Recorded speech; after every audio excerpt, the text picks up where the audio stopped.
Hello! In this video I want to take a look at close slash 6H direct glad sequence, how it interacts with FD, what Kai needs to know about it to improve his corner game, and how to defend against it.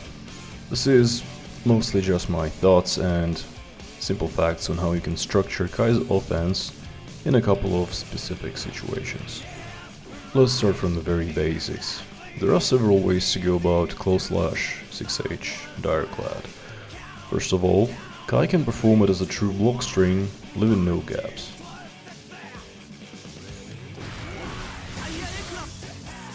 Naturally, he can put some gaps into the sequence to condition Sol.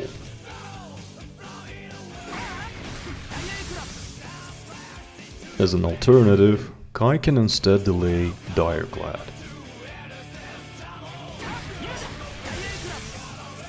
Finally, Kai can decide to delay both 6H and direct glad in the same sequence. Now it's all good, but what happens if we use FD in each of those scenarios? First, let's try to FD close slash in a gapless version of the sequence.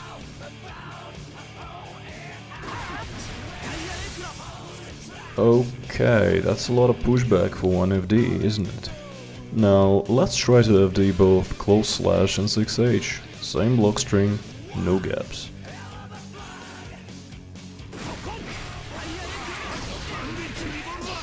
Well, that's kinda bad, because apparently they can whiff punish.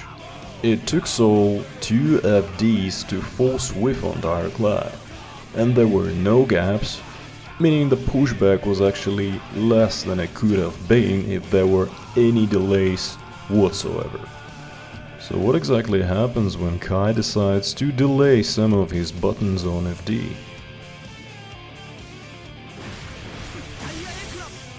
Alright, what about 2 FDs?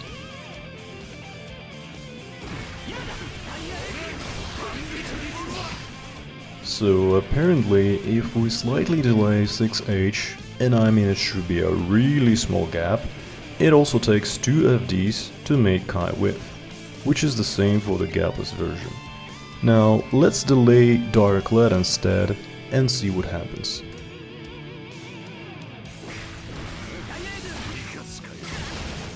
Already getting punished, huh? As you can imagine, same thing happens if Kai delays both 6H and direct glad.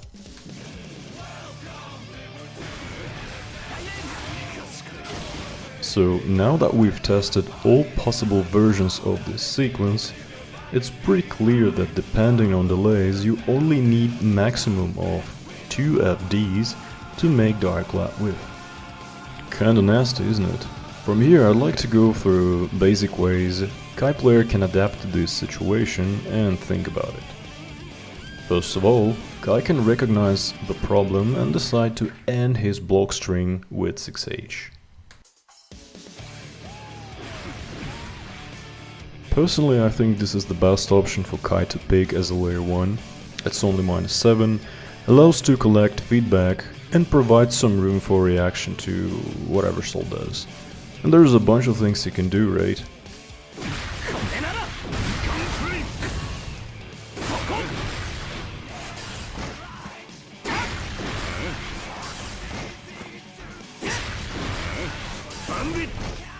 But anyway, it's not terrible for Kai, since he's not really getting punished, and a lot of those aerial options can be stopped on reaction once you put them on top of your mental stack.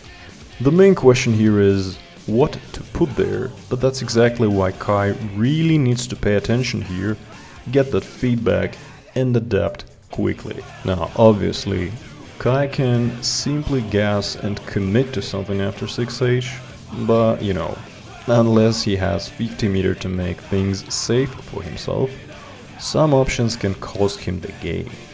Let's take a look at stun edge, for example. On the one hand there is some damage and shock state, which is nice. On the other hand, very few characters in the game can't take their turn here.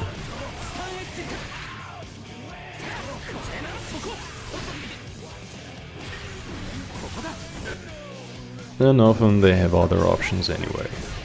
Moving forward, let's take a look at Stun Dipper after 6H.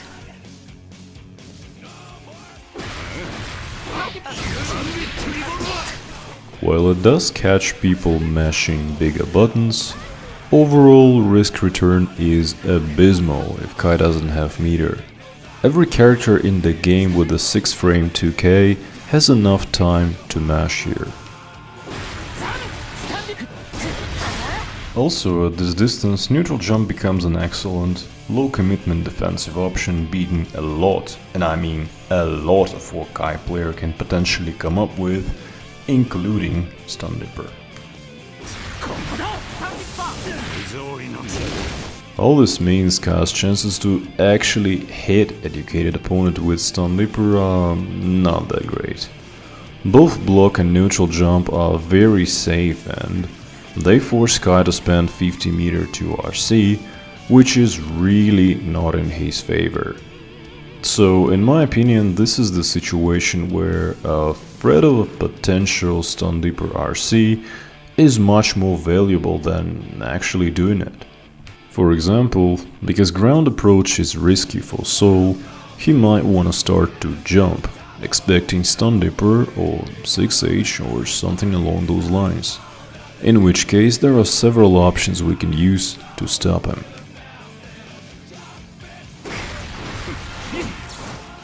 It's a risky option though, since 5P usually does an excellent job here and some characters have a good return, even without meter. By the way, whatever you see is probably far from optimal. It took me like 5 minutes to come up with, since I don't really play those characters. With that in mind, without Shock State, I would probably think twice before using Fujo Arc, even to catch people jumping. And it's a good thing we have less risky options for that.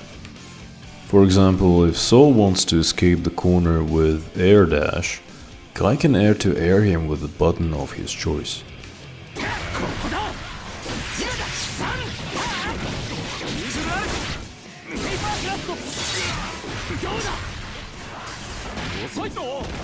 Now, if Kai's opponent decides to take some space with dash blocking, well, this is where both players go back to neutral game, essentially. As a conclusion to the video, I'd like to note the perhaps obvious fact that FD makes Kai's offense a lot less threatening. Though 6H advances Kai forward, it still might be hard to land direct lead against well-studied player, so I think it becomes really important to understand what kind of options Kai has at this range and what is risk return for them.